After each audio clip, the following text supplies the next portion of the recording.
Hello everyone, this is Archie Verma and in this video we are going to talk about the tricks to solve the pedigree analysis in seconds. So without any delay let's start.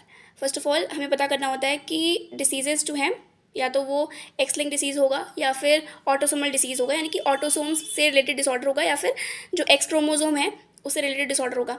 तो अगर ये पता करना है कि autosomal है या फिर एक्स लिंक्ड है तो बेसिकली हम एक्स लिंक ईजिली पता कर सकते हैं कि अगर कोई क्रिस क्रॉस इनहेरिटेंस हमें देखने को मिल रहा है, यानी कि अगर कोई डिसीज़ फादर के पास है तो वो बेटी में जाएगी और अगर कोई डिसीज़ मदर के पास है तो बेटों में जाएगी।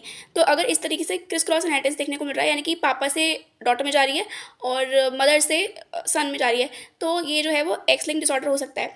ठीक है। और अगर हमें पता करना है कि ये जो डिसऑर्डर है वो रेसेसिव है या फिर डोमिनेंट है, तो डोमिनेंट के लिए क्या होता है ना कि कोई भी जनरेशन स्किप नहीं होती है। जनरेशन स्किप करने का मतलब होता है कि अगर कोई भी डिसीज़ जो है वो प्रोजेनीज में है तो उनके पेरेंट्स में होना कंपलसरी है, कभी वो जनरेशन स्किप नहीं कर सकता।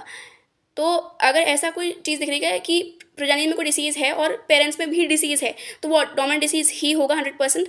ठीक है। और अगर ऐसा कुछ दिख रहा है कि प्रोजेनी में डिसीज़ है लेकिन पेरेंट्स में डिसीज़ नहीं है तो वो रेसेसिव डिसऑर्डर हो सकता है। तो इस तरीके से आप पता लगाओगे कि एक्स लिंक डिसऑर्डर है या फिर ऑटोसोमल है, और फिर उस तरीके से आप रेसेसिव और डोमिनेंट में भी डिसाइड कर सकते हो। सो अगर आपको चीज़ें डिटेल में जाननी है पेडिग्री एनालिसिस के लिए तो मैंने एक वीडियो भी बनाई है कंप्लीट,